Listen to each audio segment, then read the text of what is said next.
Bismillahirrahmanirrahim. Assalamualaikum warahmatullahi wabarakatuh. Terima kasih atas waktu yang diberikan oleh MC. Alhamdulillahirrahmanirrahim. Wabinasta'in mu'ala umurid dunya waddin. Wassalatu wassalamu ala asrofil anbiya wal mursalin Sayyidina wa maulana Muhammadin amma ba'du. Perkenalkan, nama saya Windu Wulandari. Di sini saya sebagai moderator pada acara Simposium Perempuan Inspiratif yang diselenggarakan oleh Korps PMII Putri Lintang Songo Universitas Nahdlatul Ulama Sidoarjo dalam rangka hari lahir Korps PMII Putri yang ke-54 dengan tema Perempuan sebagai Promotor Kemajuan Bangsa. Di sini saya pasti sudah tidak sendiri karena di sebelah kiri saya sudah ada perempuan hebat non inspiratif yang akan menjadi narasumber kita pada acara hari ini. Narasumber yang pertama yaitu Ibu Dr. Saptandia Wulan Cahyaning Lestari dan yang kedua Ibu Isna Wahyuningsih. Selanjutnya saya akan membacakan CV dari masing-masing narasumber.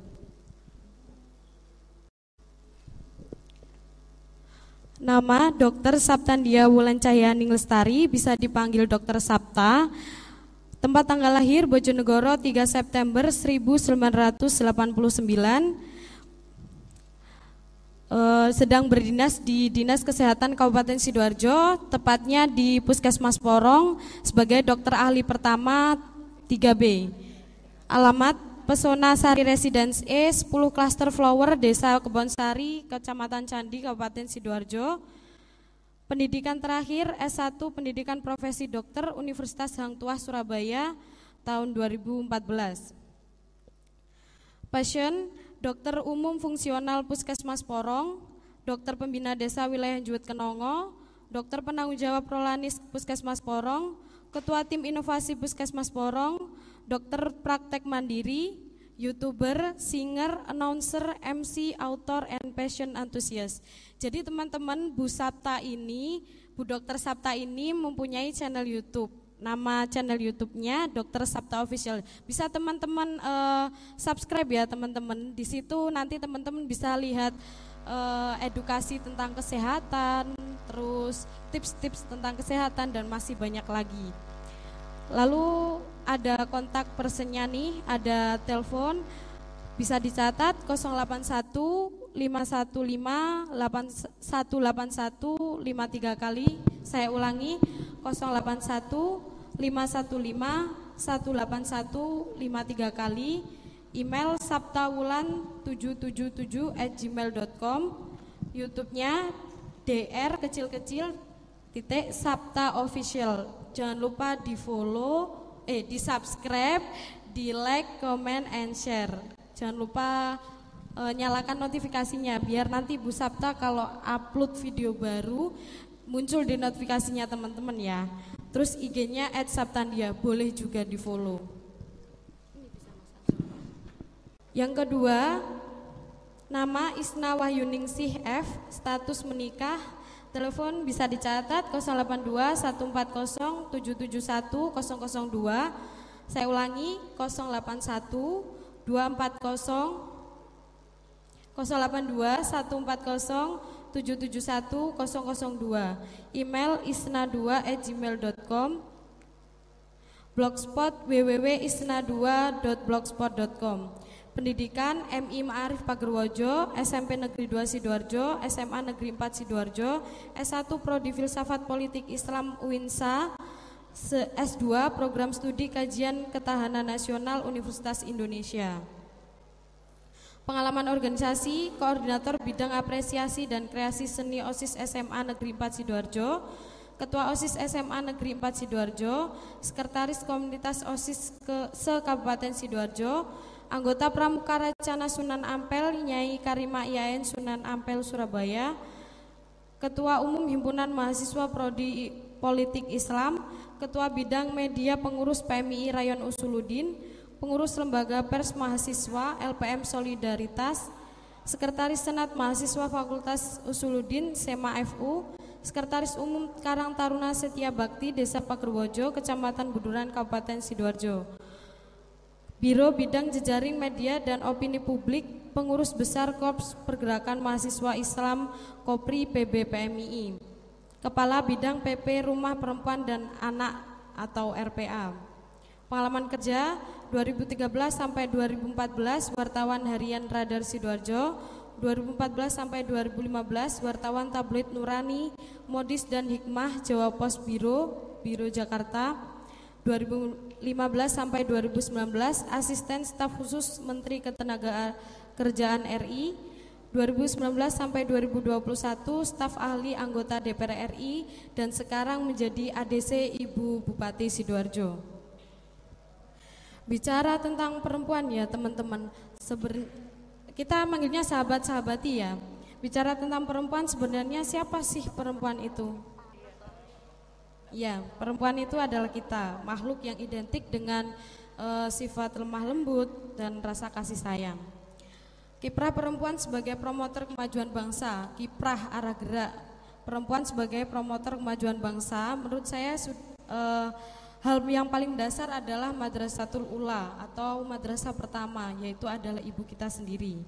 Oleh karena itu membutuhkan keterampilan dan sifat yang mampu membentuk kecerdasan, dan hal tersebut dapat kita rasakan pertama kali dari ibu kita sendiri. Karena ibu adalah pendidik pertama. Jadi menurut saya hal yang paling mendasar seperti ini bisa dikatakan perempuan sebagai promotor kemajuan bangsa. Kita langsung mengalir aja ya Bu, ini talk show-nya. Jadi kalau tadi saya sudah menyebutkan promotor kemajuan bangsa itu contohnya seperti apa. Lalu menurut kedua narasumber sih, ini perempuan seperti apa atau hal apa yang dilakukan oleh perempuan sehingga perempuan tersebut bisa dikatakan sebagai promotor kemajuan bangsa di era masa kini. Kita tanya dulu ke Bu Sapta deh, nih Bu Dokter. Baik, terima kasih atas kesempatannya. Ini suaranya kurang gede nih ya kayaknya. Pinjam deh, pinjam lainnya. Cek, nah jelas ya, ini lebih jelas ya kayaknya ya. Baik, terima kasih untuk MC dan juga moderator yang sudah memberikan kesempatan pada saya. Tapi sebelum saya jawab pertanyaannya, boleh sedikit saya sapa untuk teman-teman semuanya ya. Assalamualaikum warahmatullahi wabarakatuh.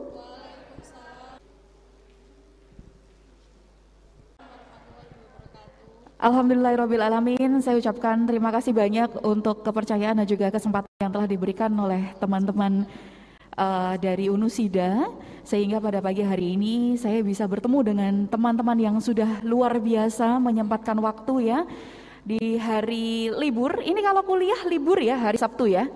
Hari Sabtu libur, mau bangun pagi, mau menyempatkan berkendara dari rumah ke Departemen Agama ini ya, di ruang perkumpulan atau pertemuan ini. Kemudian juga meluangkan waktu untuk bisa mendengarkan sedikit ocehan-ocehan dari kita. Nah, tapi saya izin dulu, suara saya jelas ya. Dan gak apa-apa ya kalau misalnya saya tetap menggunakan masker, gak apa-apa ya. Baik, teman-teman, tadi yang disampaikan oleh moderator, bagaimana sih seseorang wanita itu bisa dikatakan sebagai seorang promotor? Saya rasa kalau promotor itu kan artinya penggerak ya. Bagi saya, semua orang, tidak terkecuali kaum perempuan, itu bisa menjadi penggerak dimanapun, kapanpun, pada siapapun.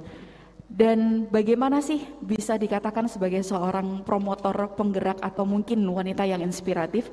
Itu adalah ketika di mana dia berada, dia bisa menjadi sosok panutan dan juga bisa bermanfaat baik bagi orang di sekitarnya.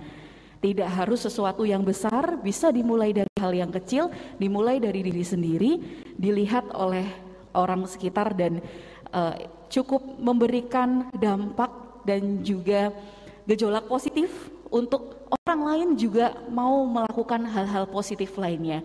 Saya rasa itu bisa dikatakan sebagai promotor atau perempuan penggerak dan juga perempuan yang memberikan inspirasi. Itu. Oke. Terima kasih Bu Dr. Sapta. Jadi pada intinya itu semua orang bisa menjadi sebuah promotor atau kiprahnya dimanapun dan kapanpun apabila seseorang itu menimbulkan gejolak positif dan mau melakukan hal positif seperti Betul. itu. Penularan ya Bu, berarti termasuk penularan. Iya, jadi ya memang harus berdampak lah istilahnya seperti itu. Ya, Siap. Kalau menurut Bu Isna nih gimana? Sahabati Isna ya kita manggilnya. Nanti kalau Bu Sapta ini Bu Dokter, sesuai dengan passionnya. Kita sahabati Isna. Kalau di luar dipanggil Bu Isna, tapi di sini sahabati Isna. Oke. Sebelumnya saya ucapkan terima kasih atas adik-adik sekalian. Oh jangan adik-adik ya, kita sama aja jadi sahabat-sahabati. Saya paling seneng kalau lagi ngobrol itu panggilannya sahabat-sahabati biar lebih dekat gitu dok ya.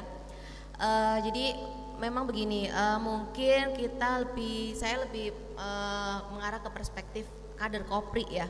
Di sini kan memang semuanya kader Kopri dan memang Kopri sendiri itu di wilayah keperempuanan yang memang tujuannya sebagai promotor penggerak ya. Promotor penggerak itu tidak hanya dalam segi kepribadinya sendiri tapi juga masyarakat.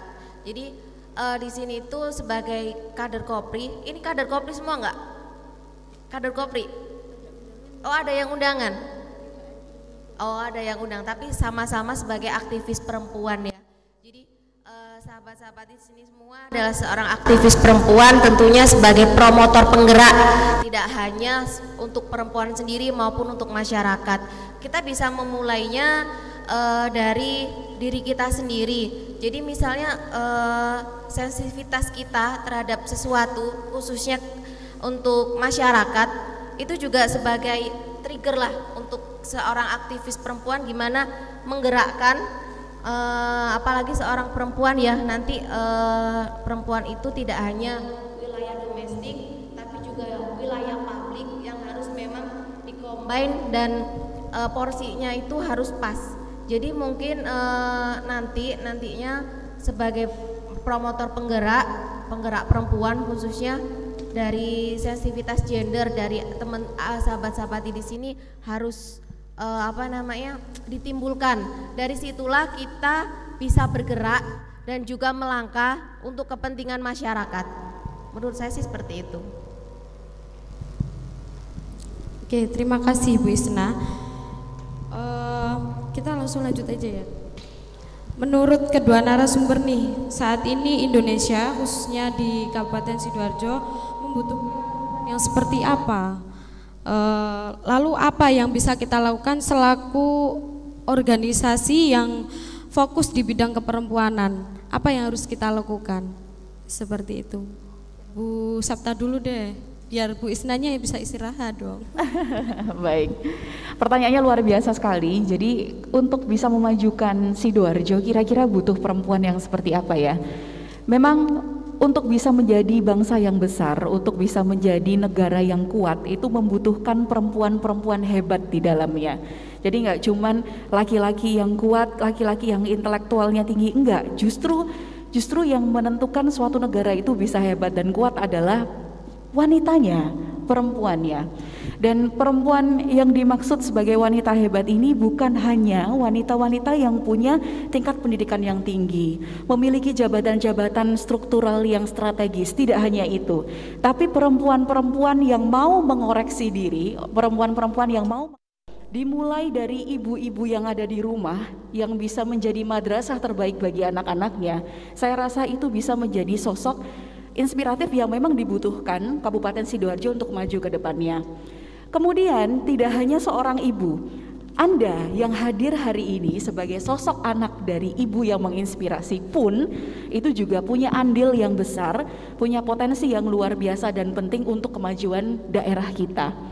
Jadi butuh yang seperti apa? Butuh yang mau mengevaluasi diri, butuh yang mau bertransformasi, dan butuh yang mau terus-menerus memperbaiki diri dan juga menggali potensi-potensi yang bisa memunculkan manfaat baik bagi daerah kita.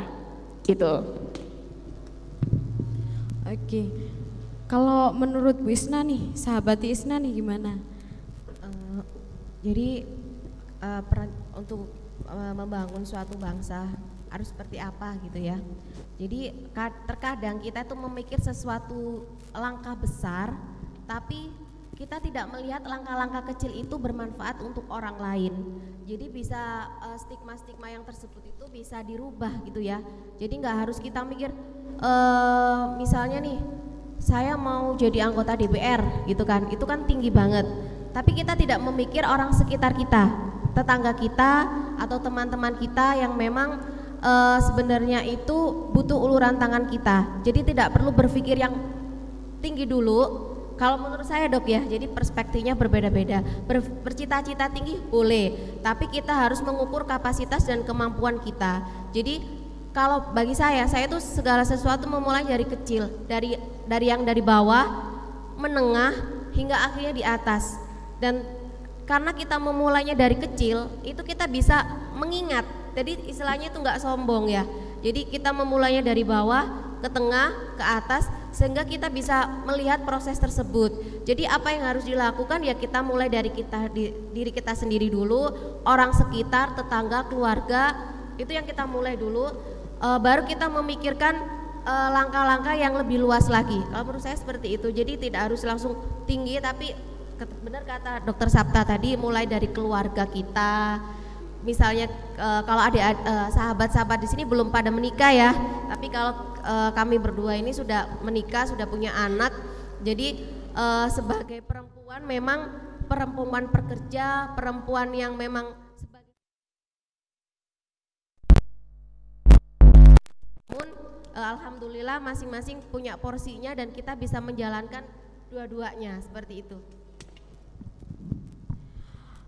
Jadi lanjut aja, setahu saya nih Bu, di bangku perpolitikan dari 100%, 30% itu dikhususkan untuk perempuan. Lah menurut kedua narasumber nih, di Sidoarjo ya difokuskan, dikerucutkan di Sidoarjo, apakah 30% itu perempuan sudah menduduki bangku perpolitikan? Seperti itu. Monggo Bu Sapta. Baik, ini perspektif politik ya berarti ya. Jadi sebenarnya ini tidak hanya terjadi di Sidoarjo, bahkan ini juga terjadi secara nasional di Indonesia, bahkan di seluruh dunia. Pada dasarnya stigma masyarakat sampai saat ini, meskipun kita sudah menggembar-gemborkan tentang kesetaraan gender dan penghapusan terhadap tindak kekerasan terhadap perempuan seperti itu ya, tapi tetap karena stigma masyarakat itu merasa masih menilik bahwa perempuan dan anak itu masuk kelompok yang rentan, akhirnya tidak sedikit perempuan yang mendapatkan efek diskriminatif dari sekitar. Bahkan di era emansipasi wanita pun tidak sedikit perempuan itu yang masih dianggap sebelah mata, masih diremehkan dan masih belum mendapatkan manfaat kesetaraan gender yang sesungguhnya.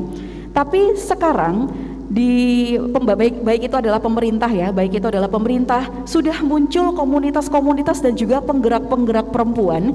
Banyak perempuan-perempuan yang sudah berani speak up dan menunjukkan serta membuktikan eksistensi dan juga aktualisasi dirinya, bahwa memang pembangunan negara, perkembangan suatu daerah itu banyak karena adanya kiprah dari perempuan. Berapapun persen yang diberikan pemerintah di kursi DPRD ataupun kepolitikan, selama kita masih sebagai kaum perempuan itu masih dilibatkan dalam hal pengembangan segala sektor bidang pembangunan di daerah, saya rasa itu sudah suatu bentuk support nyata dari pemerintah untuk penyetaraan gender. Jadi apakah itu suatu porsi yang cukup atau tidak cukup, kita lihat dari outputnya. Mau 10%, mau 20%, mau 30%, selama yang duduk di bangku perpolitikan itu, dan itu adalah kaum perempuan, dan itu bisa memberikan manfaat yang baik untuk kemajuan daerah, saya rasa itu porsi yang cukup. Dibandingkan kita dikasih porsi banyak nih, tapi tidak bisa sebagai promotor atau penggerak kemajuan daerah, sama saja dong. Jadi mending kita punya 30% porsi di politik, tapi kita bisa menjadi penggerak perempuan-perempuan di luar yang tidak memiliki bangku politik itu. Saya rasa itu jauh lebih bermanfaat dibandingkan kita punya banyak porsi di kursi politik, tapi kita nggak bisa melakukan apa-apa, gitu sih. Jadi tidak harus diperpolitikan ya Bu, agar menjadi seorang penggerak atau seorang promotor lah istilahnya. Tapi kita semua harus berani show up dimanapun dan harus menempati segala lini. Betul, dan lagi pula pemerintah itu sekarang juga lagi getol-getolnya memprioritaskan empat sektor utama. Sektor yang pertama adalah sektor pendidikan, yang kedua sektor kesehatan, yang ketiga adalah sektor ketenagakerjaan, yang keempat adalah sektor isu strategis untuk mengurangi kekerasan terhadap perempuan.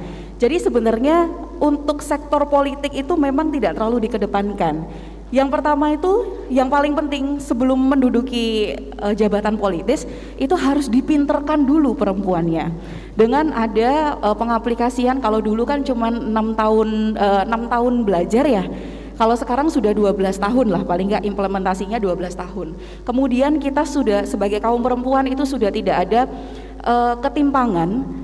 Oh, fakultas ini hanya untuk laki-laki. Oh, pekerjaan ini hanya untuk laki-laki. Sekarang kita sudah diberikan kesempatan dan juga peluang yang sama untuk belajar setinggi-tingginya. Mau sektor apapun juga kita dikasih peluang untuk itu. Kemudian berikutnya di kesehatan, kita diajarin banyak pelatihan-pelatihan tentang kesehatan, bagaimana cara mendidik dan juga membimbing anak-anak supaya tumbuh menjadi generasi emas. Salah satunya adalah dengan pemberian inisiasi menyusu dini, ASI eksklusif, imunisasi dasar lengkap, dan juga akses air bersih ya, seperti itu. Jadi dipinterin dulu sama pemerintah dengan 4 prioritas sektor tersebut. Di ketenagakerjaan, kalau dulu tukang becak, kuli batu, SPBU itu rata-rata laki-laki. Sekarang perempuan pun juga bisa berprofesi seperti itu. Asalkan dia dan juga mendapatkan payung hukum ya, mendapatkan payung perlindungan hukum. Jangan sampai ketika mereka melakukan aktivitas atau pekerjaan itu mendapatkan kekerasan dalam bentuk apapun. Nah, itu juga menjadi isu strategis fokus pemerintah untuk masalah penghapusan tindak kekerasan terhadap perempuan dan anak. Monggo Bu Isna. Berbicara kuota 30% ketika pemilihan kuota 30% di partai politik, sebenarnya itu alumni Kopri itu sendiri juga banyak di beberapa daerah, bahkan pernah sempat menjadi kepala daerah juga. Kalau sahabat-sahabat tahu bahwa di wakil gubernur Lampung itu merupakan kader Kopri dan kader NU. Jadi sebenarnya perempuan itu benar yang dikatakan Dr. Sapta bahwa semua sektor bisa di keterwakilan perempuan itu sudah ada. Namun yang menjadi PR sekarang itu adalah perempuannya itu sendiri. Jadi gini, kebanyakan waktu itu sempat saya ditawari ketika Pileg 2019, saya ditawari oleh seseorang untuk join di partai politik, untuk bahasanya itu hanya memenuhi kuota. Nah, hanya memenuhi kuota ini yang seharusnya bagi kader-kader perempuan yang harus difikirkan lagi, karena kalau hanya memenuhi kuota berarti kan hanya sebatas ya yang penting 30%, karena kalau tidak 30% partai politik tersebut tidak bisa ikut dalam pemilihan umum. Jadi makanya itu ketika sahabat-sahabat di sini terjun ke dunia politik, kalau memang sudah terjun harus benar-benar terjun dan sesuai sama keinginan, karena kalau hanya memenuhi tidak sesuai sama keinginan itu bakal sia-sia. Mungkin sahabat-sahabat sini juga followernya ini ya, apa, Cinta itu ya, Cinta Laura. Dia kan ya, Cinta Laura ya, dia kan pernah tuh di YouTube-nya itu dia mengatakan ditawari politik, ya buat apa kalau kita terjun ke politik tapi tidak tahu politik itu apa, tidak tahu apa yang harus dilakukan, mending jadi anggota yang memang pintar, yang peduli sama orang, seperti itu. Jadi memang setiap sektor perempuan itu sudah ada, namun permasalahannya dari perempuan itu sendiri, mereka mampu atau tidak untuk memenuhi kuota itu dan ikut andil dalam pembangunan suatu daerah atau negara kita. Jadi kebanyakan nih, sedikit cerita, ketika saya di staf ahli yang di DPR, kebetulan kalau bos saya laki-laki, tapi saya melihat para parlementer yang perempuan-perempuan ini tidak banyak yang bisa menyuarakan aspirasi rakyat. Ya mohon maaf, ini saya cerita tapi tidak saya sebutkan siapa. tapi memang hanya untuk memenuhi dan kebetulan memang dia public figure atau secara materi banyak. Jadi kan money politik tidak bisa kita menafikan ya dok ya. Jadi tetap pasti ada di money politik itu siapa yang berduit dia yang jadi. Nah seperti itu suara-suara perempuan, bahkan yang kita gandang-gandang sekarang kan RUU PKS kekerasan seksual itu belum diketok karena memang suara perempuannya sendiri itu malah sedikit gitu. Yang legislatornya itu tidak menyuarakan, yang menyuarakan ya LSM, terus para aktivis perempuan gitu. Jadi kuota 30% itu kalau menurut saya memang hanya untuk pemenuhan, belum sepenuhnya memang perempuan itu mampu siap terjun ke dunia politik. Bisa dibilang hanya wacana ya Bu, 30%. Bukan wacana. Jadi itu 30% sudah berlaku. Namun kesiapan perempuan ini yang harus ditanyakan. Jadi kesiapan terus kinerja itu yang sekarang itu masih kurang. 30% misalnya nih, kamu masuk ya di sini partai A, kamu masuk ya partai A kayak gitu. Tapi hanya cuma sekedar masuk, namanya dicatat untuk memenuhi kuota 30% suatu partai.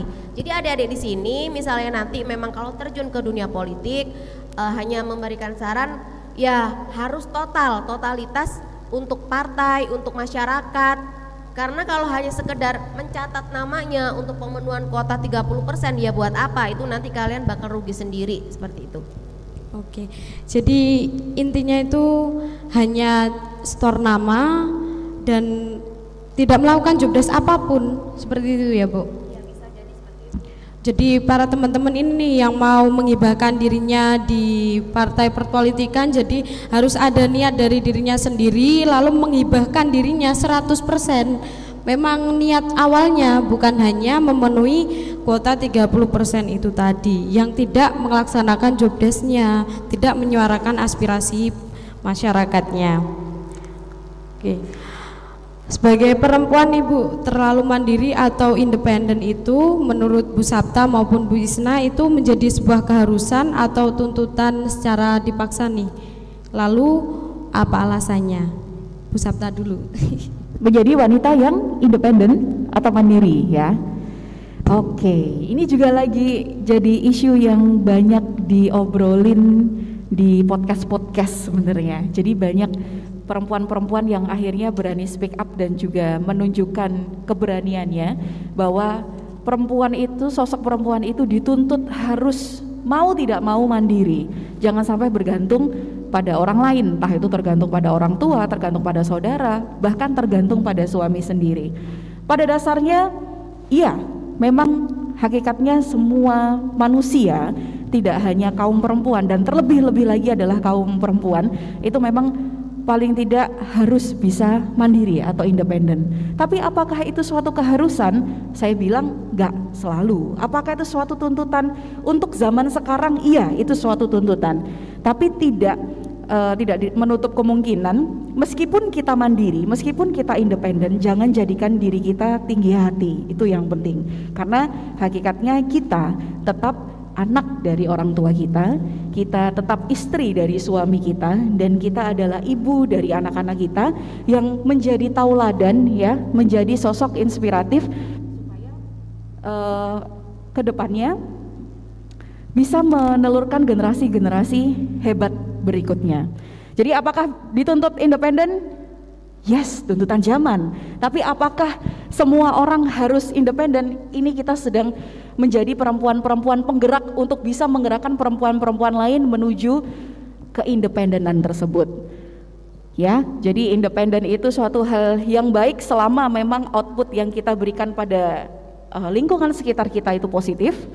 Tapi jangan lupa kita harus tetap paham bahwa kita juga harus tetap taat sebagai seorang anak, kita harus taat sebagai seorang istri, dan kita harus memberikan suri tauladan yang baik bagi anak kita. Itu. Independen sesuai dengan kondisi ya Bu ya. Betul, sesuai dengan porsinya. Ya. Kalau menurut sahabat Isna nih? Kalau saya pasti setuju ya dok ya. Jadi wanita itu harus independen, iya. Karena apa?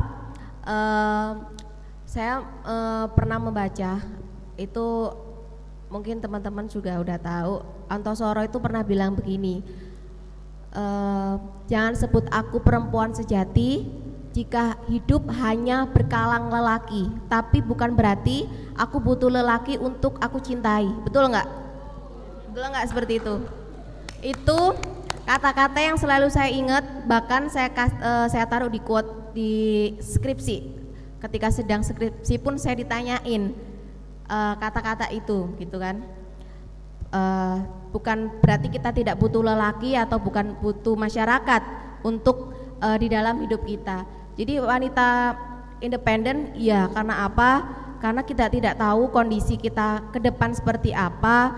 Karena sempat beberapa cerita seorang perempuan, ada ya teman saya itu sedikit cerita, dia seorang pekerja, dari kecil seorang aktivis, seorang pekerja, ketika dan mempunyai dua orang anak, tetapi musibah suaminya meninggal.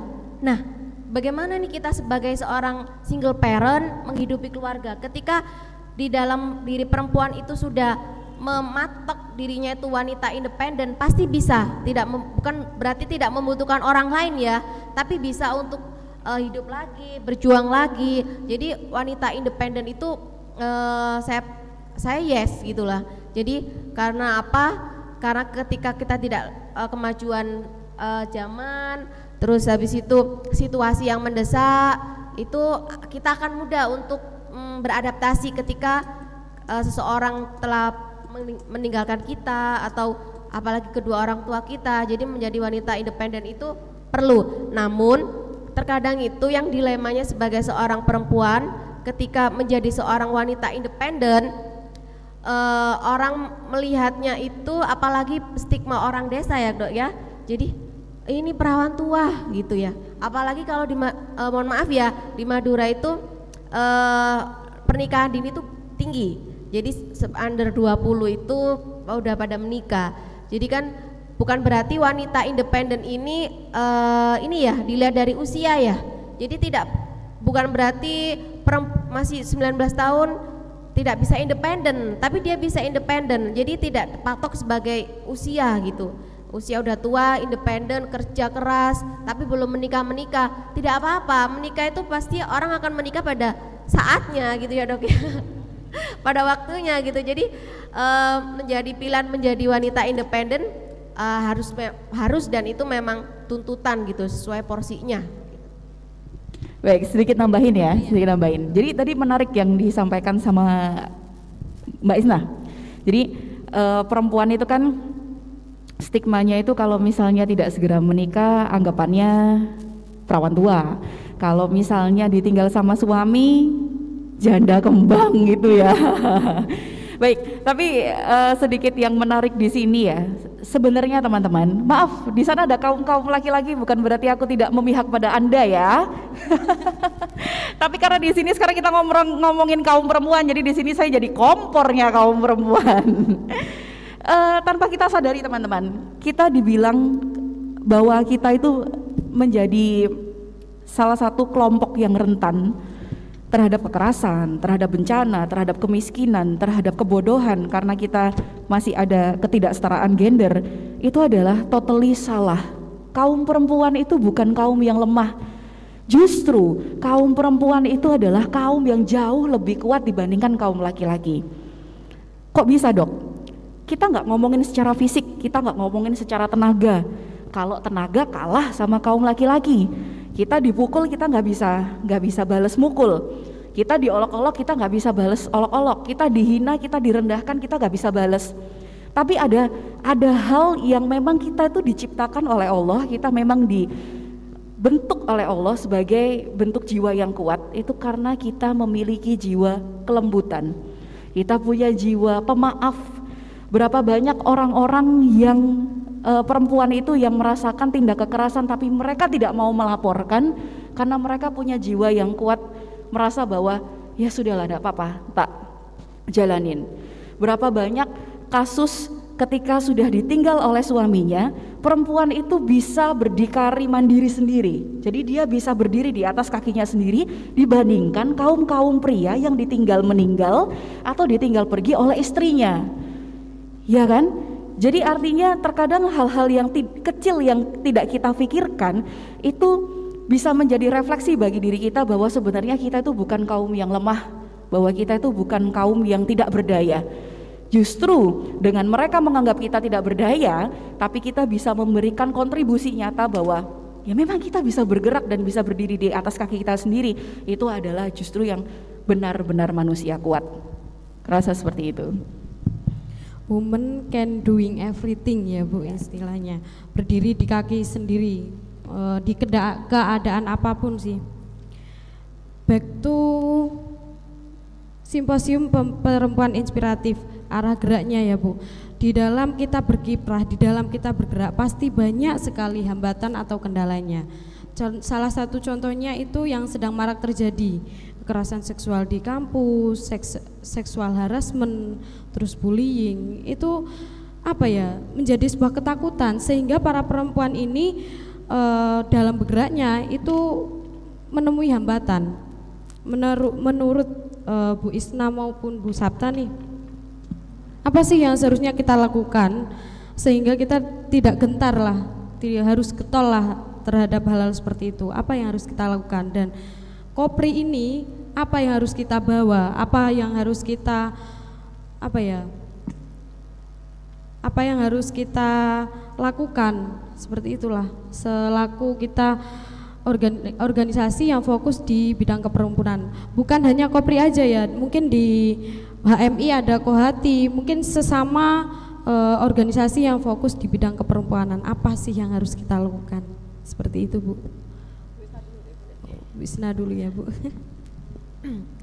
Sebenarnya di era sekarang ya tidak perlu takut. Karena apa? Perempuan sekarang itu sudah bisa speak up dimanapun dia berada, entah itu di kampus, bahkan di rumah pun. Di zaman sekarang, di era globalisasi, terus habis itu keterbukaan informasi, jadi tidak ada yang ditutup-tutupi, maupun perempuan ini bisa speak up dimanapun. Jadi kalau kita melihat sebenarnya sudah ada pergeseran nih, pergeseran pemikiran di mana yang dulunya perempuan itu tersubordinasi hanya di wilayah domestik, tapi sudah bergeser di wilayah pabrik pun juga bisa diterima oleh masyarakat. Mungkin di beberapa daerah yang memang masih tradisional, masih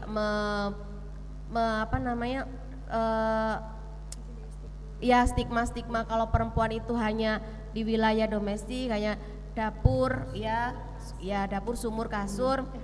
Itu mungkin udah sedikit ya, tidak banyak gitu loh daerah-daerah yang menganut paham yang seperti itu, sudah konstruksinya sudah berubah semua. Nah, sebenarnya ini sebagai kesempatan kita sebagai seorang perempuan, sebagai seorang aktivis perempuan terutama untuk berkiprah di bidangnya kita masing-masing. Kita suka di bidang kesehatan seperti Dr. Sapta, ya kita di bidang kesehatan mengabdi kepada masyarakat. Kalau saya ini ya serabutan ya, apa aja dikerjakan gitu ya. Itu bisa gitu kan. Kalau memang asal kita punya kapabilitas, kita punya kompetensi, itu perempuan gampang memasuki di sektor manapun. Jadi misalnya adik-adik sekarang sudah canggih-canggih ya, sudah pintar, ada yang ngevlog, ada yang blogger, apalagi desain, sekarang sudah TikTok, apapun TikTok sekarang nggak hanya sekedar hiburan, tapi juga untuk media edukasi, untuk media promosi. Kalau memang adik-adik ini suka di wirausaha juga bisa dimanfaatkan. Sebenarnya memang nggak perlu takut, nggak perlu insecure atas kodratnya sebagai perempuan gitu ya, nggak perlu. Dan ini nih PR untuk yang laki-laki, mumpung laki-lakinya banyak nih Dok. Laki-laki juga harus menerima keberadaan para perempuan gitu kan. Terkadang nih banyak Kopri ketika kegiatan diletakkan di konsumsi. Nah, itu paradigma seperti itu harus dirubah jika kita ingin mengembangkan pola pikir bahwa kesetaraan gitu ya. Jadi jangan sampai nih kalau ketika ada acara mungkin organisasi perempuan yang lain, kalau mau ke panik, ini contoh kecil aja ketika kita di kampus. Jadi si konsumsi perempuan, terus siapa lagi ya? Ketuanya laki-laki, nggak harus. Sekarang itu siapa yang siap, siapa yang punya kapasitas, dia boleh maju gitu kan. Jadi para laki-laki ini juga nggak boleh membatasi nih ruang gerak perempuan ya, bener ya? Bener ya? Nanti kalau ada acara diketuai cewek mau ya? Kalau memang pantas gitu ya. Jadi kita memilih pun tidak asal memilih gitu. Jadi kita itu tadi kita nggak boleh insecure, kita memang punya kapasitas dan di zaman usia-usia sahabat-sahabat sini masih banyak yang harus dieksplorasi gitu. Jadi nggak harus wilayah domestik aja. Jadi itu contoh kecil. Jadi berbagai cara ya Bu, termasuk di YouTube-nya Bu Dr. Sapta ini sudah termasuk edukasi nih. Jadi harus berani show up, speak up dan lain sebagainya. Jadi kalau langsung aja Bu, boleh monggo. Jadi meneruskan tadi yang disampaikan oleh Bu Isna bahwa memang yang paling penting untuk bisa menghindarkan kita berada di suatu lingkungan, kemudian supaya kita bisa terhindar dari tindak kekerasan yang bisa membuat kita akhirnya tidak produktif. Itu selain kita berani speak up, kita harus punya ilmunya dulu tentang kekerasan itu sendiri. Jangan sampai sebenarnya kita itu jadi korban kekerasan tapi itu kita nggak sadar bahwa sebenarnya kita tuh sedang berada dalam intimidasi kekerasan gitu loh. Jadi sebelum berani speak up kita harus tahu pengetahuannya dulu. Dan ini saya mohon izin untuk memberikan presentasi, boleh ya? Dan kali ini saya sudah menyiapkan presentasi teman-teman, kita menambah ilmu, kita menambah pengalaman ya, kemudian wawasan terkait bagaimana sih cara kita supaya tidak menjadi korban tindak kekerasan.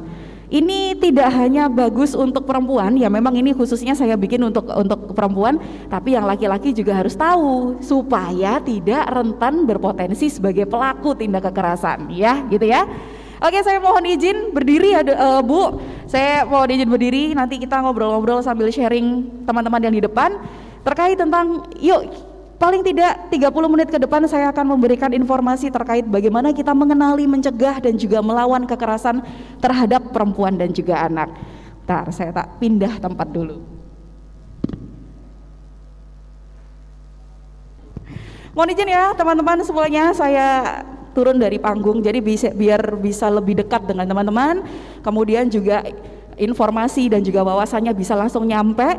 Dan kalau misalnya ada hal-hal yang ingin disampaikan boleh langsung curhat di sini. Curhat dong mama gitu ya, enggak. Baik, hari ini saya akan berbicara dari A sampai Z mengenai kekerasan terhadap perempuan dan juga anak. Next. Tadi sudah perkenalan, nama saya Dr. Sapta dan teman-teman sekalian kalau misalnya ingin kenal lebih dekat dengan saya, kalau di sini dok pakai masker nggak kelihatan muka yang sesungguhnya, ya sudah lihat di YouTube-nya aja. Karena protokol kesehatan teman-teman, nanti kalau misalnya ini saya share di medsos, kemudian muncul dokter jadi pembicara tapi nggak pakai protokol kesehatan, kena lagi pasalnya gitu kan. Jadi mau nggak mau jadi pembicara pun meskipun agak ngap-ngapan harus tetap menggunakan protokol kesehatan. Saya dokter di Puskesmas Porong, saya juga aktif berpraktek mandiri di rumah. Selain itu saya juga aktif memberikan edukasi tidak hanya secara offline atau tatap muka, tapi secara online di platform yang hampir semua pasti buka setiap harinya, yaitu di YouTube. Langsung klik aja Dr.Sapta Official. Jangan lupa di subscribe, jangan lupa dilihat video-videonya karena saya selalu aktif membuat video setiap hari Jumat sebelum hamil, karena sekarang posisinya hamil jadi ya agak nge-pause dikit lah. Oke, next. Hari ini yang akan saya sampaikan pada teman-teman semuanya adalah semua hal yang berhubungan tentang kekerasan terhadap perempuan dan juga anak. Kalau saya sebagai pendengar, kalau saya sebagai audiens, saya pasti ingin tahu A sampai Z yang berkenaan tentang kekerasan. Mulai dari apa sih definisi kekerasan, apa sih jenis-jenis kekerasan, motif atau alasan seseorang melakukan tindak kekerasan itu apa, dampaknya apa, dan apa sih yang harus dilakukan ketika kita mengalami atau setelah mengalami kekerasan.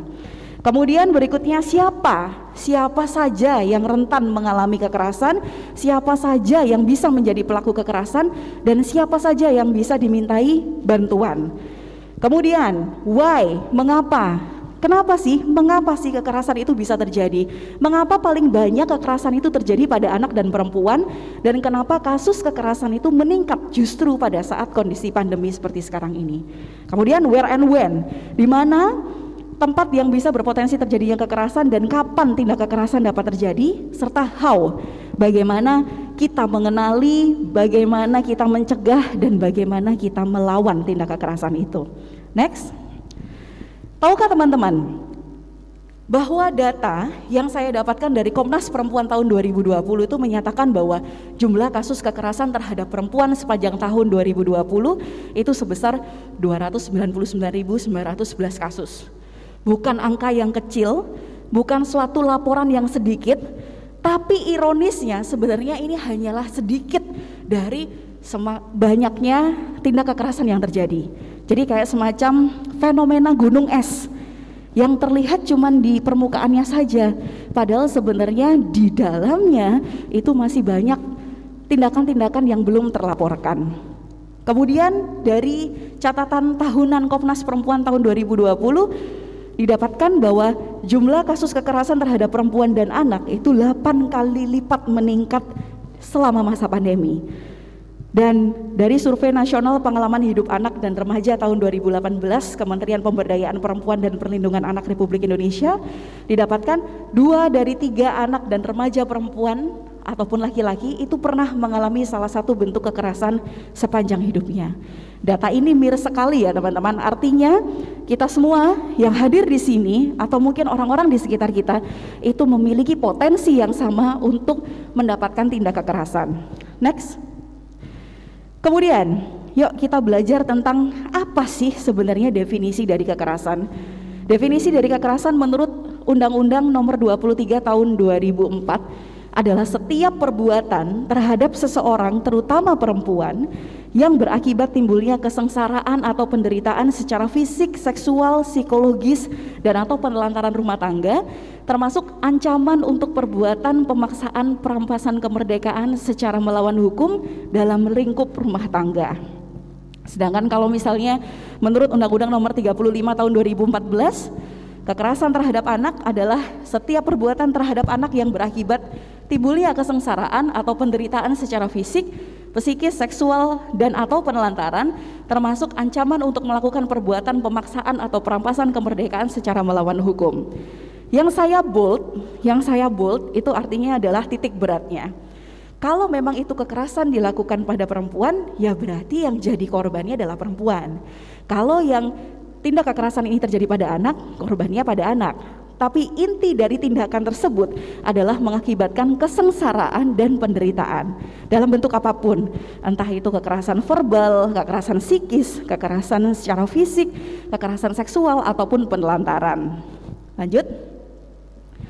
Nah, ini tadi jenisnya apa saja yang sering kita dengar, yang sering ada di media, yang sering dilaporkan ya di berita-berita, itu adalah tindak kekerasan secara apa? Kalau pada perempuan biasanya secara fisik dalam bentuk kekerasan dalam rumah tangga, benar ya?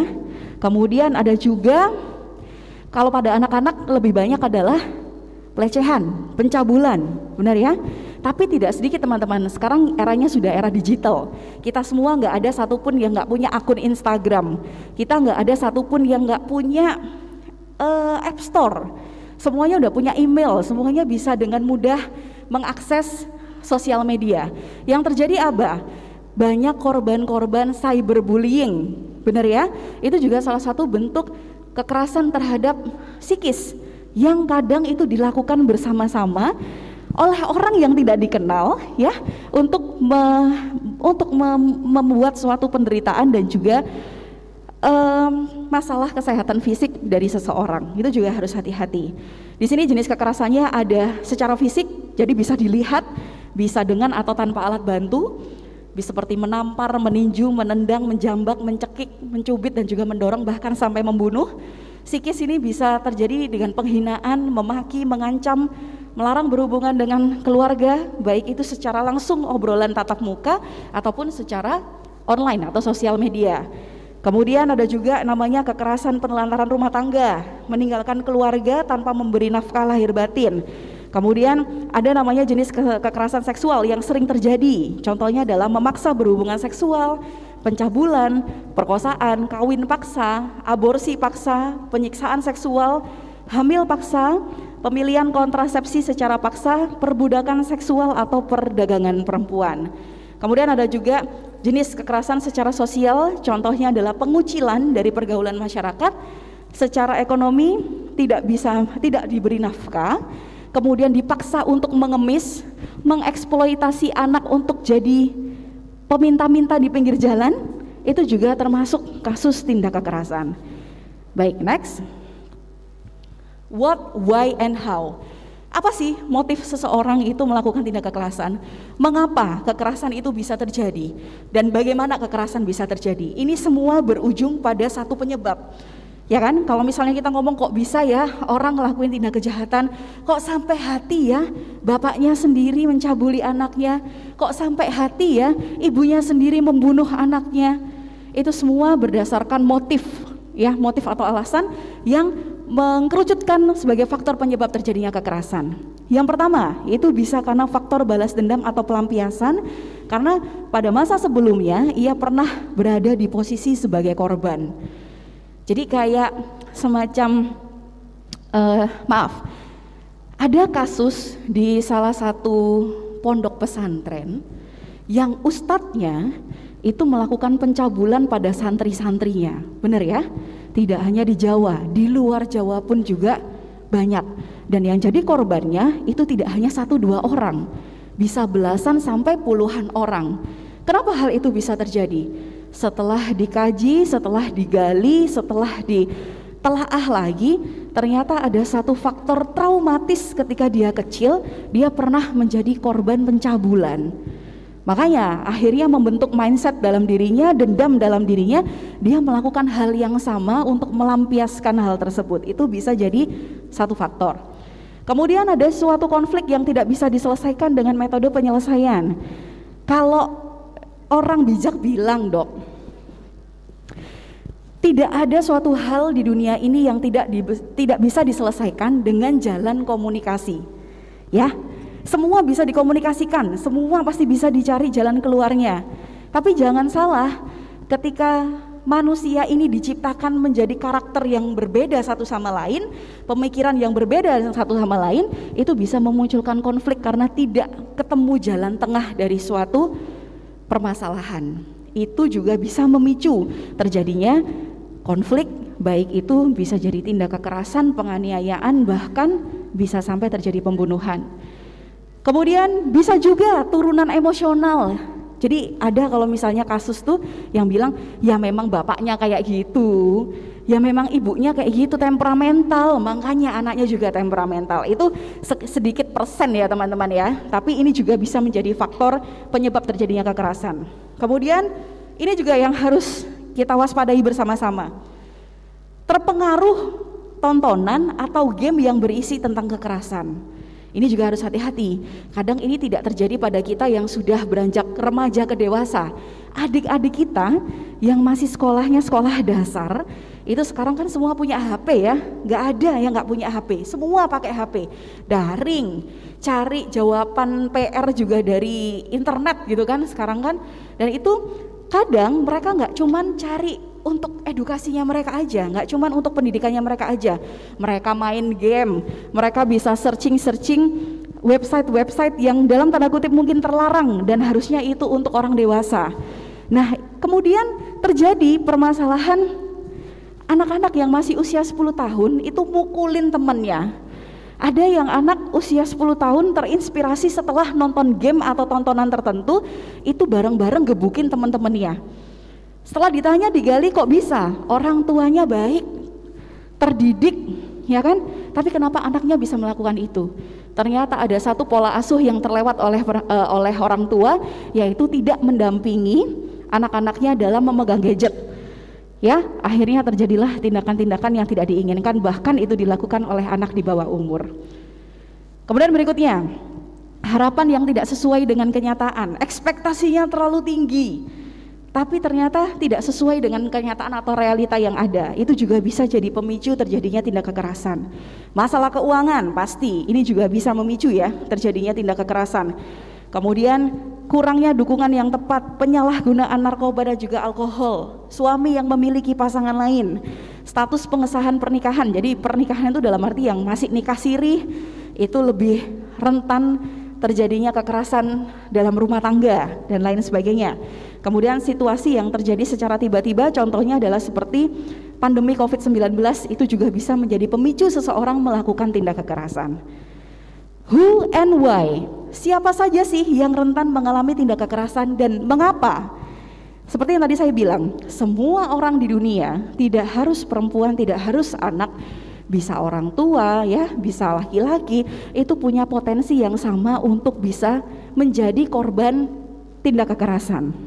Tapi memang dari survei yang ada, dari kajian yang ada dua kelompok rentan, yaitu kelompok perempuan dan juga anak-anak. Itu yang paling banyak kasus terjadi, kasus terlaporkan. Kelompok-kelompok yang mendapatkan tindak kekerasan itu adalah kelompok perempuan dan juga anak. Kenapa? Why? Karena pertama, perempuan dan anak ini dianggap sebagai kategori manusia yang lemah karena tenaga untuk melawan terbatas, kemudian tidak punya cukup keberanian untuk speak up karena adanya ancaman, merasa malu atau stigma dari masyarakat, dan juga merasa rendah diri. Justru malah merasa bahwa aku disiksa itu karena kesalahanku, gak apa-apa wes aku disiksa karena memang aku yang salah. Itu juga bisa menjadi faktor kenapa perempuan itu lebih rentan menjadi korban kekerasan. Next, where, when, and who. Di mana saja tempat yang berpotensi terjadinya kekerasan, kapan tindakan kekerasan bisa terjadi, dan siapa saja yang bisa menjadi pelaku tindak kekerasan. Jawabannya umum ya. Di mana? Di mana saja. Semua tempat itu berpotensi untuk terjadinya tindak kekerasan. Mau di rumah, mau di sekolah, mau di kampus, mau di tempat umum, mau di tempat umum itu bisa di masjid, bisa di rumah peribadatan, mau di tempat mall sekalipun ya. Kemudian di kendaraan umum, di tempat kerja pun itu memiliki potensi yang sama, kita bisa menjadi korban tindak kekerasan. Kalau saya tanya, tempat yang paling aman tuh seharusnya di mana sih teman-teman? Tempat paling aman, rumah, bener ya? Tempat kedua yang dianggap rumah kedua lah, tempat kedua yang aman itu di mana? Tempat pendidikan, ya, sekolah. Kadang sekolah itu menjadi apa? Menjadi tempat pelampiasan kita kalau ada masalah di rumah, bener gak? Di rumah kita lagi ada masalah sama orang tua, terus habis itu sekolah itu menjadi tempat rehabilitasi kita, ketemu sama teman-teman, ketemu sama guru, bisa ngobrol sama guru di konseling ya, di BK. Tapi jangan salah, ternyata kasus-kasus tindak kekerasan itu yang paling banyak dilaporkan terjadi dan bikin kita miris dengan data yang kita dapatkan, itu justru terjadi di rumah dan sekolah. Universitas ya, akhir-akhir ini lagi dibahas, kemudian di pondok pesantren itu juga banyak dibahas. Nggak usah ngomong kiblat agama, oh banyaknya kok di pesantren ya, nggak juga. Ternyata bahkan di Vatikan yang baru-baru ini data menyebutkan banyak tindakan-tindakan pelecehan seksual yang dilakukan oleh pendeta ya. Jadi artinya semua orang dimanapun tempatnya itu berpotensi untuk mendapatkan atau bisa menjadi pelaku tindak kekerasan. Di rumah, orang tua, keluarga, pengasuh itu bisa jadi oknum-oknum yang melakukan tindak kekerasan. Di sekolah, guru, teman, penjaga sekolah itu bisa juga berpotensi jadi pelaku tindak kekerasan. Kemudian mulai dari orang yang tidak kenal, yang itu bisa di tempat umum ataupun di kendaraan umum, bahkan sampai orang terdekat kita itu bisa menjadi pelaku, rentan bisa menjadi pelaku tindak kekerasan. Tindak kekerasan terhadap perempuan dan anak bisa terjadi di mana saja, kapan saja, oleh siapa saja, selama ada pemicu, kesempatan pelaku, dan kelemahan korban. Next. Terus dok, dampaknya apa? dampak kekerasan terhadap perempuan dan anak itu ada yang bisa dilihat, ada yang tidak bisa dilihat. Kalau yang bisa dilihat, lebam, luka terbuka, memar gitu ya, kemudian cacat tubuhnya, kehamilan yang tidak diinginkan, kemudian keguguran, infeksi menular seksual, bahkan sampai kematian, itu adalah jenis tindak kekerasan atau dampak kekerasan yang bisa dilihat. Tapi yang paling bahaya adalah justru dampak psikisnya. Kenapa? Karena itu bisa jadi rantai setan. Seperti yang tadi kita lihat penyebab dari munculnya tindak kekerasan, bahwa bisa jadi itu adalah traumatis dari kecil. Seseorang yang mengalami tindak kekerasan dan berdampak pada psikisnya dengan perasaan takut ya, cemas, gelisah, depresi, putus asa sampai berkeinginan bunuh diri, kehilangan percaya diri, kemudian menarik diri dari lingkungan dan juga trauma. Kalau itu dirasakan oleh dirinya, dia jadi tidak produktif di masyarakat. Tapi kalau dia sampai memendam itu menjadi suatu dendam, akhirnya bisa muncul masalah-masalah tindak kekerasan baru yang disebabkan karena faktor traumatis mengalami tindak kekerasan. Berikutnya, terus siapa saja sih sebenarnya yang bisa dilakukan, dimintai bantuan? Pertama adalah orang terdekat ya. Kalau kita disiksa sama orang tua kita bisa ngomong sama nenek kakek kita bisa ngomong sama paman bibi kita. Begitupun juga sebaliknya, kalau kita dapat kekerasan seksual dari paman kita, berarti orang terdekat yang bisa kita mintain tolong adalah orang tua. Kemudian bisa juga ke pengasuh, tetangga, teman, dan juga kerabat. Kemudian ke para ahli. Siapa aja para ahli itu? Bisa ke guru BK kalau di sekolah, bisa ke psikolog atau psikiater di rumah sakit, bisa juga di UPPA atau Unit Pelayanan Perempuan dan Anak, dan juga P2TP2A, Pusat Pelayanan Terpadu Pemberdayaan Perempuan dan Anak, yang lewatnya adalah jalur hukum atau polisi ya. Kemudian bisa juga melewati tokoh masyarakat, RT, RW, media, dan juga pemuka agama. Next. Nah ini juga yang harus saya sampaikan, gimana sih mekanismenya kok justru pada saat kondisi pandemi seperti ini, itu data yang didapatkan untuk kasus kekerasan tindak kekerasan itu 8 kali meningkat di kala pandemi. Pada anak dan juga perempuan ya. Kalau pada anak, kita kan sekarang yang tadi saya bilang, ada tempat pelarian kalau misalnya ada masalah di rumah, di sekolah. Sekolah ditutup, tatap muka nggak boleh, semuanya harus via daring. Dan ketika sistem pembelajaran disesuaikan dengan sistem daring, mau tidak mau yang menjadi guru utama seorang anak adalah orang tuanya di rumah, bener ya? Gurunya itu cuma daring di rumah, kasih PR dok, tapi yang ngerjakan itu saya. Itu biasanya curhatannya orang tua seperti itu. Jadi orang tua ini merasa bahwa kok tambah bebannya, yang harusnya ini bebannya guru di sekolah, kita udah bayar sekolahnya juga nggak ada potongan gitu kan, tetap bayar sekolah, tapi kita yang jadi gurunya gitu loh. Orang tua stres, anak-anak bosan, kemudian akhirnya lebih banyak waktu menggunakan gadget, itu yang bisa berpotensi terjadinya tindak kekerasan fisik. Jadi awalnya wong tuane ngamuk-ngamuk, anaknya merasa aduh kok mulai terjadi masalah secara psikisnya, dikandani areke gak iso, main tangan orang tuanya, jadi masuk kekerasan fisik. Bahkan juga ada yang mengalami kekerasan seksual selama di rumah, dan karena terlalu banyak menggunakan gadget akhirnya muncul cyberbullying. Pada perempuan ini kan kalau yang bekerja dia dirumahkan, atau kalau yang bekerja dia disuruh bekerja dari rumah. Suaminya di PHK, suaminya diputus kerja karena COVID-19. Akhirnya ekonominya jadi seret, makin tahu kebiasaan buruk suami, disuruh bantu nyapu nggak mau, disuruh bantu jagain anak nggak mau gitu kan. Kemudian suami juga tertekan dan stres karena merasa jadi tulang punggung keluarga, nggak punya uang, dicerewetin sama istrinya ya.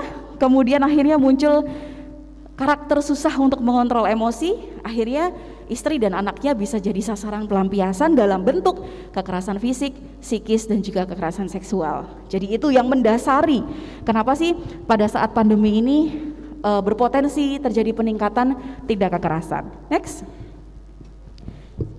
Apa yang harus dilakukan dok ketika kita mengalami, terus ketika kita itu sudah terjadi lama. Apa yang harus dilakukan? Ketika kita mengalami, yang harus dilakukan adalah berteriak, teman-teman. Minta bantuan, minta pertolongan. Dalam kondisi kalian di kendaraan umum atau mungkin di tempat lain ya, meskipun bahkan itu di rumah sendiri, selama kalian punya kesempatan untuk berteriak, berteriaklah. Selama kalian punya kesempatan untuk minta tolong, minta tolonglah. Kemudian sebisa mungkin kalau memang bisa melawan, lawan. Meskipun tenaga kita enggak seberapa kuat, tapi tetap harus melawan. Kalau memang dimungkinkan untuk melakukan negosiasi, diajak negosiasi, ngomong baik-baik. Apa sih, masalahnya apa? Kok kamu sampai melakukan tindak seperti ini tuh apa alasannya? Lakukan negosiasi. Kalau memang dimungkinkan untuk berlari ke tempat yang aman. Cari bantuan, ya. Dan kalau memang saya dibawa ancaman, Dok, ada senjata tajam, saya nggak berani berkutik karena saya diancam. Kamu kalau berani macam-macam tak bunuh. Kamu berani macam-macam, bapak ibumu di rumah tak bunuh dan lain sebagainya. Kita bisa memberi sinyal, teman-teman. Sinyal need help. Jadi beberapa waktu yang lalu sempat viral juga bagaimana sih cara kita memberikan sinyal atau kode isyarat pada orang lain menunjukkan bahwa kita dalam tekanan atau dalam kondisi tindak kekerasan.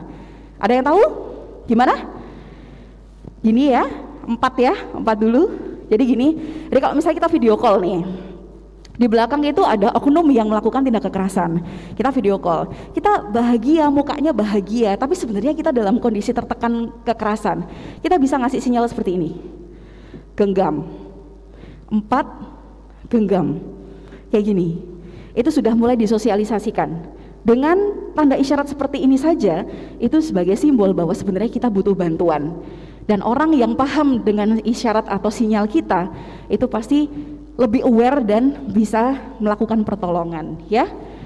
Terus, aku nggak berani, Dok, waktu itu aku nggak berani melawan, aku nggak berani teriak, karena waktu itu aku dalam kondisi diancam. Atau waktu itu aku tidak merasa itu adalah suatu tindak kekerasan, Dok. Tapi setelah aku sadar, loh itu kan termasuk tindak kekerasan. Telat gak ya, Dok? Aku enggak, karena ketika setelah mengalami tindak kekerasan, kalau itu adalah kekerasan fisik, kalian bisa mendokumentasikan luka di foto, di video, ya. Kemudian kalian bisa tuliskan atau rekam kronologinya. Saya nggak pinter nulis, Dok, ya udah ngevlog aja, kan semua HP sekarang sudah ada kamera depan. Cerita, pada hari ini, jam ini, berlokasi di ini, nama saya ini sedang bersama dengan ini, sedang melakukan kegiatan ini, kronologi pertama sampai akhir. Ya, itu penting, dokumentasi. Kemudian minta bantuan ke orang terdekat dengan menggunakan bukti yang ada. Nanti akan ada pendampingan dari pihak yang terdekat itu untuk melaporkan ke pihak yang berwenang, ya. Dan yang paling penting adalah harus berani speak up. Bagaimanapun kalian dalam bentuk intimidasi, diancam dan lain sebagainya, selama itu adalah sebuah kebenaran, kalian harus berani speak up. Ya teman-teman ya. Oke, next. Terus gimana, Dok, caranya untuk mencegah terjadinya tindak kekerasan? Kalau dari semua nih ya, jadi kayak misalnya pahami bentuk kekerasan, yang paling penting itu kita harus tahu dulu ilmunya, teman-teman. Kita harus kenal dulu namanya kekerasan itu apa, jenisnya apa saja, seperti yang saya terangkan hari ini. Kemudian berikutnya, kalian juga harus mulai paham arti toksik. Mungkin beberapa waktu yang lalu sempat ya dibahas toxic parents, toxic relationship, toxic people, ya, toxic macam-macam deh toksiknya gitu loh. Jadi kita harus paham dulu sebenarnya yang dimaksud dengan hubungan sehat, relasi yang sehat itu yang seperti apa. Itu kita harus paham. Kemudian berikutnya kita harus waspada sama perubahan. Kalau misalnya ini biasanya orang ini baik deh, terus kok tiba-tiba sekarang pendiam ya, kok sekarang tiba-tiba sukanya menyendiri dan mencurigakan ya, itu kita juga harus peka terhadap lingkungan.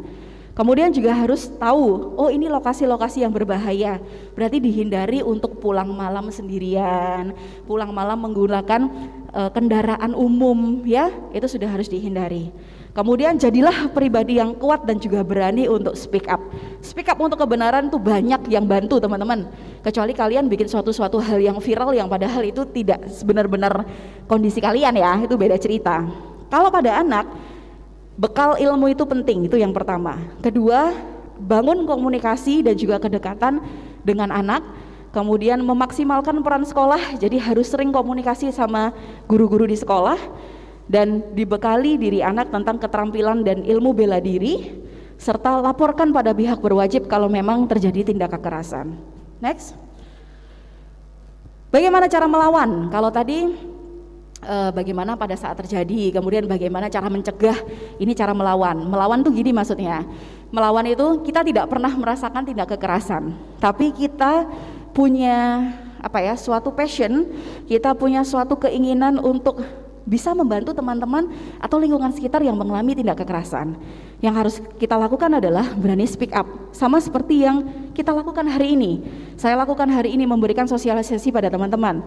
Yang dilakukan oleh Bu Isna itu juga sangat luar biasa. Jadi beliau ini pernah tergabung ya Bu ya dalam rumah perempuan dan juga anak. Itu adalah salah satu bentuk speak up kita meskipun kita bukan korban dari tindak kekerasan. Berhenti menyalahkan diri sendiri, perbanyak pengetahuan tentang tindak kekerasan dan bagaimana cara mengatasinya, peka terhadap lingkungan sekitar. Jadi sekarang itu bukan waktunya kita untuk julid ya teman-teman ya, istilahnya kan julid. Kalau misalnya ada yang ngurusin urusan orang lain itu kan bilangnya julid, padahal itu bukan julid, itu tujuannya adalah peduli lingkungan. Siapa tahu ternyata orang-orang di sekitar kita itu butuh bantuan kita karena mereka nggak berani speak up.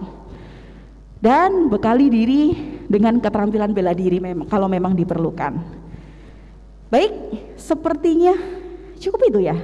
Untuk para perempuan di luar sana, berhati-hatilah terhadap siapapun itu, karena kita tidak pernah tahu orang macam apa yang kita hadapi. Tetap menjaga diri dimanapun dan kapanpun, karena kejahatan terjadi karena adanya kesempatan. Next. Untuk orang tua di luar sana harus ekstra menjaga dan mengedukasi tentang seks sejak dini, agar pelecehan seksual atau tindak kekerasan lain tidak terjadi pada anak-anak Anda. Kurang lebihnya begitu teman-teman semuanya. Kasih sayang merupakan bentuk tertinggi dari sikap tanpa kekerasan. Saya akhiri, saya kembalikan ke moderator, mungkin nanti ada sesi tanya jawab dan lain sebagainya. Terima kasih, mohon maaf apabila dalam penyampaian saya ada hal-hal yang kurang berkenan. Selamat siang, Assalamualaikum warahmatullahi wabarakatuh.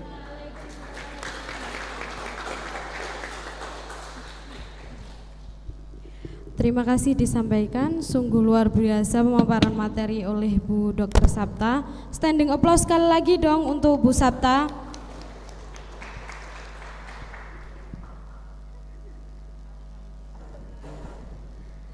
Jika tadi sudah ada pemaparan dari pandangan dokter, sekarang sebagai Kopri apa sih yang harus dilakukan? Monggo Bu Isna, langsung saja. Tadi kan sudah dijelaskan banyak tentang bagaimana mengenali terus apa yang harus dilakukan ketika ada kekerasan seksual maupun kekerasan dalam rumah tangga ya dok ya. Jadi sebenarnya banyak sih yang harus kita lakukan, apalagi untuk kader Kopri. Kader Kopri ini memang sebenarnya itu wadahnya ya, jadi tempat bagaimana menerima, menampung aspirasi, menampung keluh kesah masyarakat. Jadi sebagai mahasiswa, sebagai aktivis, agent of change katanya ya, masih berlaku nggak sih itu sampai sekarang? Masih ya. Jadi seperti ini yang saya lakukan bersama teman-teman sahabat-sahabat saya di Kopri PBPMII tahun 2014. Setelah saya purna, itu kami membentuk Rumah Perempuan dan Anak. Itu sudah di berbagai cabang, Lampung ada, Banten, DKI, Sumatera masih belum semuanya, Kalimantan juga masih belum. Nah Jawa Timur pun ini kita sedang gagas. Jadi Rumah Perempuan dan Anak itu memang tempatnya para perempuan itu berkeluh kesah ataupun ketika ada kasus.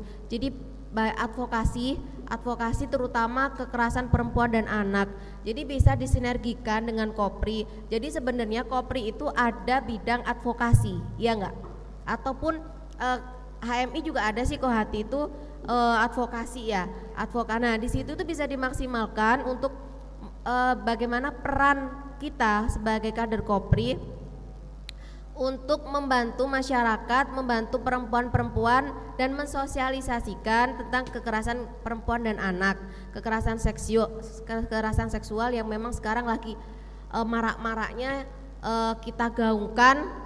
RUU PKS ini kita golkan dan beberapa memang mungkin kalau sahabat-sahabat masih mendalami ya, jadi ada beberapa poin yang korban itu tetap yang disalahkan gitu kan. Jadi korban itu tetap yang jadi yang disalah-salahkan, dan Kemendikbud juga sedang menggagas untuk kekerasan seksual ini masuk di perguruan tinggi ya, karena kekerasan seksual itu memang tidak terlihat beda lagi sama fisik. Dijawil dikit itu sebenarnya udah kekerasan seksual. Jadi yang cowok-cowok ini hati-hati ya nanti ya. Kalau lagi sama pacarnya, sama siapa gitu kan, harus berhati-hati.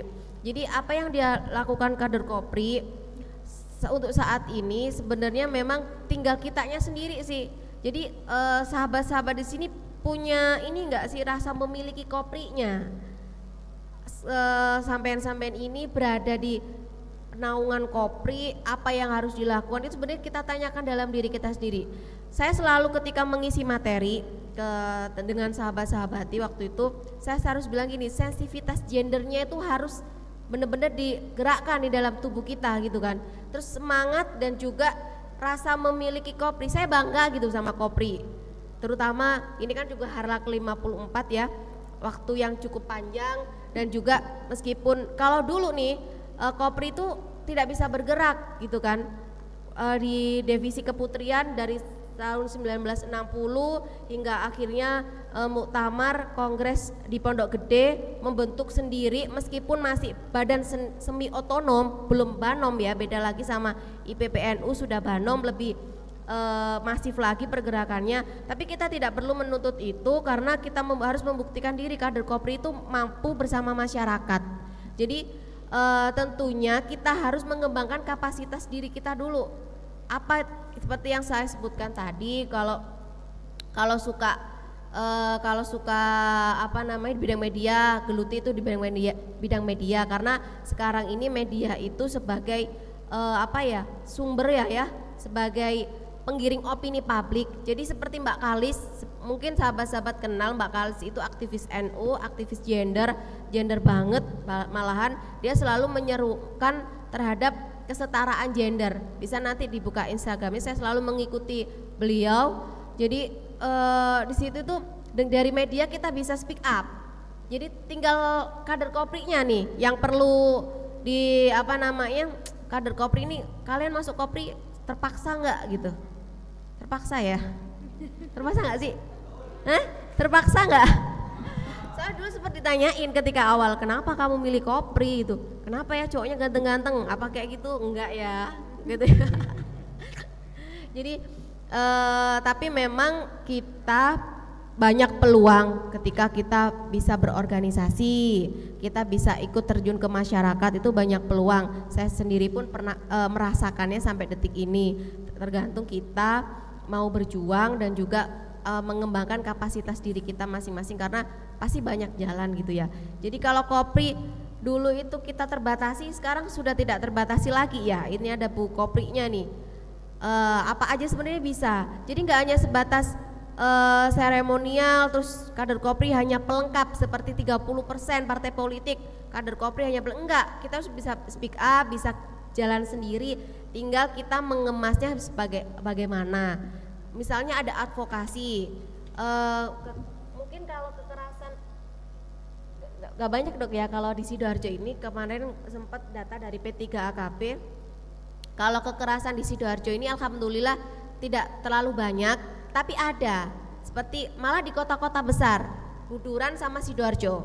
Nah, salah satunya itu memang ada kan kekerasan terhadap kekerasan KDRT, bukan seksual ya, ini KDRT. Itu kita sebagai bisa memfasilitasinya mulai dari trauma healing, terus habis itu pendampingan ke hukum. Itu banyak yang harus dilakukan kader-kader Kopri. Tapi untuk melangkah ke sana pastinya kita harus banyak membaca, mengembangkan kapasitas diri kita, bersosialisasi dengan lintas sektor, salah satunya juga dengan praktisi kesehatan, praktisi psikologi. Karena kalau orang korban kekerasan seksual kita pergi ke psikolog kan mahal ya. Nah itu peran Kopri ya seharusnya, peran perempuan sebagai promotor penggerak. Kita dampingi mereka karena rumah perempuan dan anak pun sempat saya mendamping di Banten waktu itu karena tidak jauh dari Jakarta kan, di Banten itu memang kita kawal mulai dari kenapa, apa, bagaimana, kasusnya seperti apa gitu. Padahal ya pelakunya ya suaminya sendiri. Nah kalau suaminya sendiri kan susah ya, jadi harus ada pendekatan, terus trauma healingnya seperti apa. Banyak sih kader-kader Kopri yang beberapa cabang daerah pun juga ada nih yang advokasi hukumnya itu harus benar-benar mulai diperkuat untuk Kopri lebih dekat dengan masyarakat. Kopri bisa masyarakat juga mengenal Kopri kayak gitu.